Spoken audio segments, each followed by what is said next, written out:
నువ్వు ఒక ప్రత్యక్ష దైవంగానే భావిస్తావు 100%. And it is all the while 100%, all the while justifiable. There is no debate on that. నువ్వు నీ క్వశ్చన్ ఫినిష్ చేసే ముందర ఒక విషయం చెప్తా. నేను ఆయన చుట్టాన్ని కాదు, పక్కాన్ని కాదు. ఆయనకి ఎటువంటి వైపు నుంచి చూసినా ఎటువంటి రిలేషన్షిప్ లేదు నాకు ఆయనకి. అఫ్కోర్స్ ఇప్పుడు నేను వాళ్ళ ఇంట్లో మూడో కొడుకుని, వాళ్ళ మదర్కి, అది వేరే విషయం. వాళ్ళ సిస్టర్ విజయ్ గారికి నేను మూడో బ్రదర్ని, అదే తర్వాత పక్కకి పెడతాం. కానీ కేవలం నన్ను, నా టాలెంట్ని, నాకేదో టాలెంట్ ఉందని చెప్పింది ఆయన. నాకు టాలెంట్ ఉందని నాతో 34 సినిమాలు తీశారు. ఓకే, ఎందుకు తీయాలి?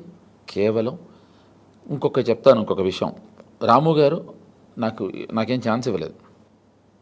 రాము గారు ఎవరికీ ఛాన్స్ ఇవ్వలేదు. రాము గారు ఛాన్స్ తీసుకున్నారు. ఇవ్వటం కన్నా తీసుకోవటం గొప్పది. నా మీద ఛాన్స్ తీసుకున్నాడు. నిజం, అసలు సీరియస్లీ. అంత కొత్తగా ఎలాగ ఆలోచిస్తావు చక్రి నువ్వు? ఎవడైనా బతికున్నంత కాలం రామ్ గోపాల్ వర్మ గారు నాకు గొప్ప ఛాన్స్ ఇచ్చాడండి, మహానుభావుడు అని అంటారు. ఇప్పుడు దాసనారాయణ గారి టేబుల్ మీద ప్రతాపాట్స్ రాఘవ్ గారి ఫోటో ఉంటుంది, కోడి రామకృష్ణ గారి టేబుల్ మీద ప్రతాపాట్స్ రాఘవ్ గారి ఫోటో ఉంటుంది, ఈవి సత్యనారాయణ గారి ఇంట్లో రామానాయుడు గారి ఫోటో ఉంటుంది. అలాగా ఇప్పుడు రామ్ గోపాల్ వర్మ ఇంట్లో జేడి చక్రవర్తి ఫోటో. నీకు అర్థం కాలేదు, మా గురువు ఎంత గొప్పవాడంటే మిగతా వాళ్ళందరూ గొప్పవాళ్లే. వాళ్ళు ఛాన్సులు ఇచ్చారు.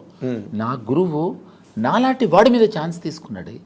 నన్ను తీసుకెళ్ళి ఒక ఆమీర్ ఖాన్ తోటి, ఒక సంజయ్ దత్ తోటి, ఒక నాగార్జున గారితో సినిమాలు తీసిన రామ్ గోపాల్ వర్మ గారు, ఒక వెంకటేష్ గారితో, అరే నన్ను తీసుకెళ్ళి సత్యాన్ని హిందీలో లాంచ్ చేద్దాం అనుకో. ఆమీర్ ఖాన్ జాకీ ష్రాఫ్తో చేసి ఆయన ఛాన్స్ ఇవ్వలేదు, ఛాన్స్ తీసుకున్నాడు. ఛాన్స్ తీసుకోవటం గొప్పది ఛాన్స్ ఇవ్వటం కన్నా. There is a very sharp edge exactly in understanding. నా ఉద్దేశం ఛాన్స్ తీసుకునేవాడు గొప్పవాడు, ఇచ్చేవాడు కన్నా.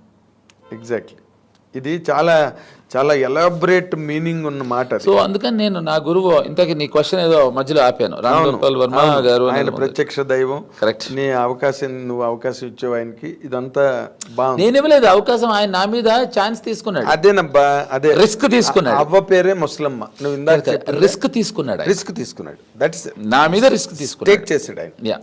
That's a truth. లేకపోతే నిన్నెవరు పెట్టుకోవాలి? And after doing with Jackie Shroff and Aamir Khan, అలాంటి వాళ్ళతో చేసినప్పుడు ఆ రేంజ్ హీరోలు కదా, సంజయ్ దత్ వాళ్ళతో చేసి ఇక్కడ జేడి చక్రవర్తితోనే చెయ్యాలి. Nobody did. ఇప్పుడు ఆ రోజు నువ్వు గులాబీ సినిమా అప్పుడు హీరో అయినప్పుడు ఎలాగైతే correct people were raised their eyebrows, అలాగే సత్యకి, అలాగే తర్వాత. మరి నాకెందుకు ఆయన ఛాన్స్ నా మీద రిస్క్ ఎందుకు తీసుకోవాలి? కాబట్టి గొప్పవాడు అంటున్నా. ఛాన్స్ ఇచ్చేవాడి కన్నా ఛాన్స్ తీసుకునేవాడు మహానుభావుడు. ఎగ్జాక్ట్లీ, ఆ రకంగా కూడా వర్మ గారు చాలా గొప్పవాడు అన్న దానిలో డౌట్ లేదు. కానీ ఇటీవల రోజుల్లో వర్మ గారి తాలూకు జర్నీ, ఇప్పుడు అట్లీస్ట్ మన అందరం ఆయన మొదటి నుంచి, నేను ఆయనతోనే అన్నా, ఏమని మీరు ఒక ఇంటర్వ్యూ రామ్ గోపాల్ వర్మ గారిది సంపాదించాలంటే ఆయన ఎవరిని సెలెక్ట్ చేస్తాడో, ఎప్పుడు ఇస్తాడో అసలు ఏమీ తెలియని పరిస్థితి. I agree. అది పెద్ద అచీవ్మెంట్.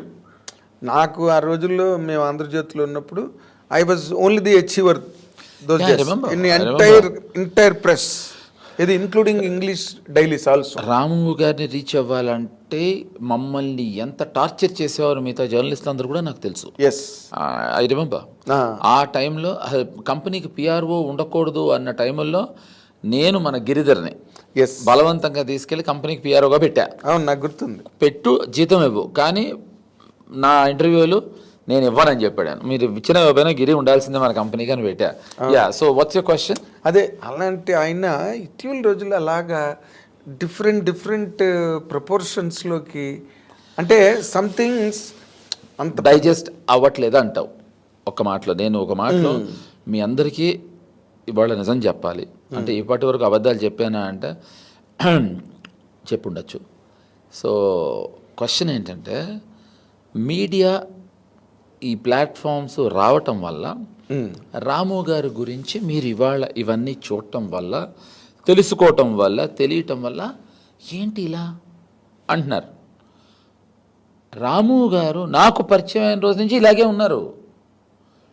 ఇప్పుడు నువ్వు నన్ను ఎందుకు మారిపోయాడు అంటే, నేను ఆలోచించి అబద్ధమైన ఎగ్జాంపుల్ చెప్పాలి. ఆయన శివాకి ఇలాగే ఉన్నారు, సత్యకి ఇలాగే ఉన్నారు, సర్కార్కి ఇలాగే ఉన్నారు. అప్పుడు మీడియాలు ప్లాట్ఫామ్స్ లేకపోవటం వల్ల మీ వరకు రాలేదు, మీకు తెలియలేదు. దీంట్లో ఒక చిన్న ట్విస్ట్ ఏంటంటే, ఆయన ఏదో వీడియో వచ్చింది బయటికి అని గొడవ అయితే, రాఘవేంద్రరావు గారు చాలా ఇష్టం రాము గారు అంటే. ఆయన అసలు పిచ్చి కోపం వచ్చి అసలు ఏంటిదని మన రామ్ సత్యనారాయణ గారిని పిలిచి, ఏంటి సత్యనారాయణ అసలు ఎందుకు వచ్చింది, ఎవడు బయటికి తీసుకొచ్చాడో ఆ వీడియోని వాడిని పట్టుకో, వాడిని అంతు చూద్దామన్నారు. కష్టం గురువు గారు, మనం అతను అంతు చూడలేమన్నాడు ఈయన. ఎందుకన్నాడు, ఆ వీడియో బయట పెట్టింది రాము గారేనండి అన్నాడు ఈయన. ఇప్పుడు విషయం ఏంటంటే, రాము గారు శివ నుంచి ఇలాగే ఉన్నారు నాగేంద్ర.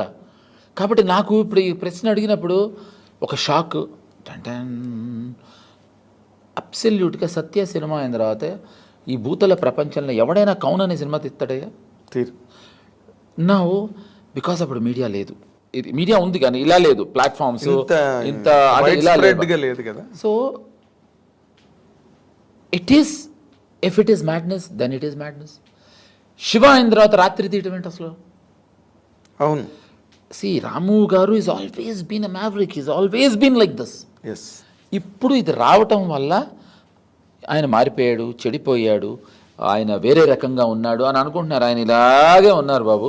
ఆయన కొత్తగా ఇదేం కొత్త అవతారం కాదు, ఇదేం కొత్త రూపం కాదు, ఇది మాకు అలవాటైన రూపమే, మేము చూస్తున్న రూపమే. ఇది గత ఎంత ఇదంతా మీరు అప్పుడే చూసారా ఈ విశ్వరూపం అంతా? ఎంత చూస్తున్నాం కాదు, అప్పటి నుంచి చూస్తూనే ఉన్నాం. So you don't feel strange? ఏముంది అసలు, భలే చెప్పావు. అదేంటి అమ్మాయిలు కాళ్ళు పట్టుకో ముద్దులు పెట్టుకోవడాలు ఏంటి ఆ గొడవ? మారిపోయాడు అసహ్యంగా, ఈ మధ్యన మారిపోయాడు అసహ్యంగా. ఇదివరకు ఇంకా బెటర్ గా ఉండేవాడు. ఎట్లా? ఇద్దరు అమ్మాయిలు కాళ్ళు పట్టుకునేవాడేమో. నువ్వు ఏమో అన్నా, ఏమో it's an operative word.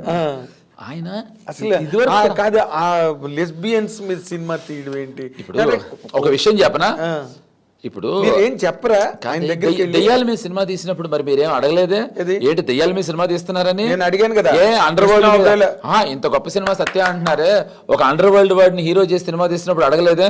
Lesbian మీద తీస్తే మీకు అతని ఇష్టం, అతనిదయ్యా, ఆయన సినిమాలు అయింది కాదు. నువ్వు కాదు, నువ్వు మరీ విచిత్రంగా మాట్లాడుతున్నావు. ఆయన అంతా సపోర్ట్ చేసి ఆయన ఇష్టం అయ్యా అంటున్నావు. కాదు, మరి చూడద్దు, నేను చూడమన్నాడు ఆయన. లెస్బియన్ మీద సినిమా తీస్తే చూడొద్దు. ఇప్పుడు ఫర్ ఎగ్జాంపుల్ నువ్వు చేస్తావా అని అడిగారు డైరెక్షన్. నేను చేయలేను సార్, నాకు అంత అవగాహన లేదు, నాకు అంత ప్రతిభ లేదు లెస్బియనిజం తీయడానికి, నేను చేయలేను సార్ అడిగారా? అరే కాదు, డెఫినెట్ ఆయన ఒక సబ్జెక్ట్ అనుకున్నప్పుడు 20 సినిమాలు అనుకుంటారు, ఇది నువ్వు చేస్తావు అంటే నాకు లేదు సార్, నాకు కాంటు అని చెప్పా. అంటే ఇలా చెప్పలేదు, అదేలే ఎలా చెప్పావు? ఎలా చెప్పాను అనేది ఇప్పుడు నేను చెప్తే ఆయనకు అర్థమైపోతుంది. ఇంకోసారి నేను ఎలాంటివి చెప్తే పట్టేస్తాడు. కానీ గొప్ప విషయం ఏంటంటే నేను ఏం చెప్తున్నానో తెలుసు ఆయనకి. మరి ఇంకేమి కాదు, ఇప్పుడు అది ఎవరి ఇష్టం మీద, వాళ్ళ ఇష్టం మీద ఆధారపడి ఉంటుంది అంటున్నా. అంతేగాని రాము గారు మారిపోయి ఎందుకు చేయనన్నావు? Can you cite the reason? నాకు I tell you, I'm basically a man of lots of, నాకు అడ్రినలిన్ బ్లడ్ రష్ ఉండాలి.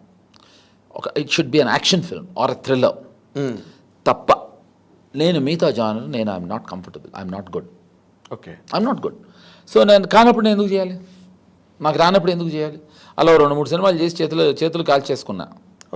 సో నాకు వద్దు, నాకు చేత కాదు, ఆ హ్యూమర్ అది నాకు రాదు.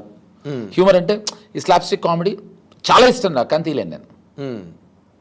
మనకు రాదు, ఎందుకు వచ్చిన గొడవ. సో ఇది నాకు తెలియదు, ఈ జానర్ నేను హ్యాండిల్ చేయలేను, నాకు రాదు. Horror my favourite. ఆ జానర్ ఎవరికి తెలుస్తుందంట అసలు? లెస్బియన్స్ సినిమా జానర్ అంటే నాకు చేత కాలేదు, నాకు రాలేదు. ఎవరికి తెలుస్తుంది అంటే మన నల్లకుంటలో వెంకటేశ్వరరావు గారు ఉన్నారు, ఆయన బాగా తెలుసు. అలాగే చిక్కడపల్లిలో మహేష్ ఉన్నాడు, సెకండ్రాబాద్లో సురేష్ ఉన్నాడు. ఎవరు వాళ్ళు? మరి నీకెందుకయ్యా, ఎవడికి తెలుసు అంటే నీకెందుకయ్యా, మనకెందుకు అసలు? కాదు చక్రి, నువ్వు అలాంటివి ఏంటి? ఇట్స్ ఎ బిగ్ డిబేట్ అసలు. తిరిగిపోయింది రామ్ గోపాల్ వర్మ. ఇప్పుడు వినో, నేనేమంటున్నానంటే ఇప్పుడు ఆయన ఇష్టం వచ్చిన సినిమాలు తీసుకుంటాడు. ఆయన ప్రతి ఇంటర్వ్యూలో చెప్తున్నాడు ఇష్టం ఉండే చూడండి. ఇప్పుడు నేను నీకు ఓపెన్గా చెప్తున్నా, అది నేను తీయలేను, నాకు ఇష్టం లేదు. సో అలానే తప్పు కాదు. ఇప్పుడు నాకు హారర్ చాలా ఇష్టం. నేను ధర్నా జరూరి అని హారర్ తీశాను. 2008 నుంచి New York institute of technology directorial కోర్స్లో నా సినిమా పెట్టారు. రందీప్ హుడా అని ఒక యాక్టర్ని ఇంట్రడ్యూస్ చేసేదా అంటాం. అంటే రాముగారు, అఫ్కోర్స్ ఇట్స్ రాముగారు introduced and of course I directed and in my direction he got introduced. Okay. So it's my favourite జానరే. సో నేనేమంటున్నా అంటే రాముగారి ఇష్టం, దట్స్ హిస్ విష్.